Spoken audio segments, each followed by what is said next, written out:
most amazing things to do in Saint Petersburg, Russia. Churches, palaces, and museums. An inspiring list of the top tourist attraction in Saint Petersburg, Russia. This city in Russia is one of the most fascinating cities in the world. Culture, art, shopping, architecture, and excellent Russian food. It's quite easy to spend a whole week in Russia formal capital. There are just so many things to do in St. Petersburg, it would be a mistake to just visit Moscow. First, Church of the Savior on Spilled Blood. St. Petersburg's most iconic site is probably the Church of the Savior on Spilled Blood, but looks can be deceiving. Unlike the fabled St. Basil Cathedral in Moscow, the Church of the Savior is barely 100 years old. Number second is the Hermitage Museum.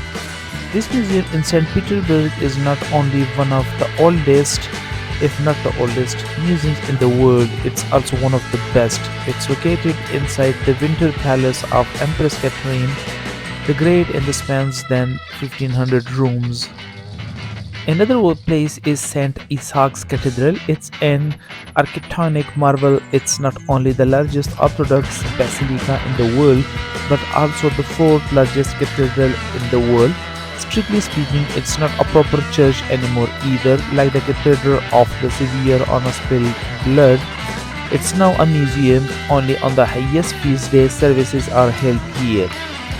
A small portion of the huge cathedral is devoted to the regular worship activities these days, though the pro trip I would say that absolutely go all the way to the top, as this is by far the best view of St. Petersburg. The next place is Peterhof Palace.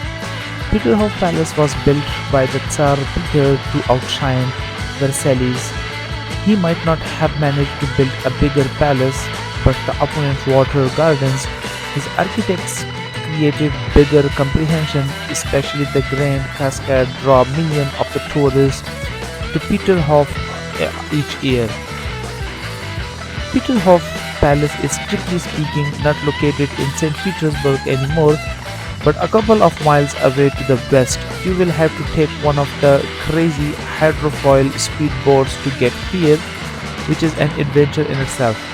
And once you are there, don't forget to visit the unbelievable bathhouse palace of the T-Star. Note: if you don't deal with the logistics of getting to Peterhof, I would recommend to book a guided tour from the city center. The cheaper tourists will get there by bus. The next important place is Nevsky Prospect.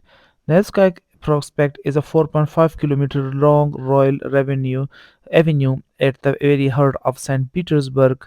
Uncounted shops, palaces, churches, and luxury hotels line in the fabulous street, and there are no way around visiting Nevsky Prospect.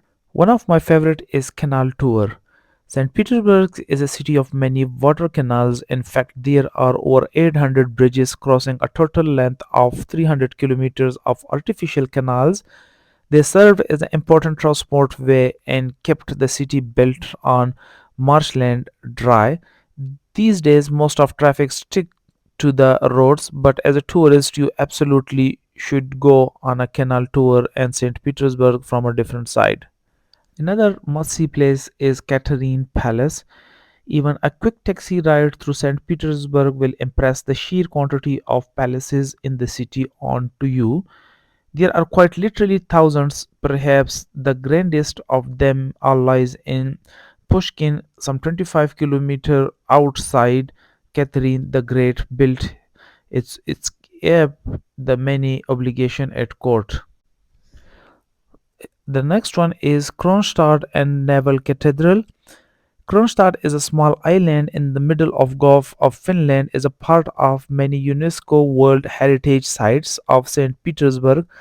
The Naval Cathedral is centrally the highlight, but the historical part of the town and the fortress are just as impressive. It's beautiful idea for half a day a trip.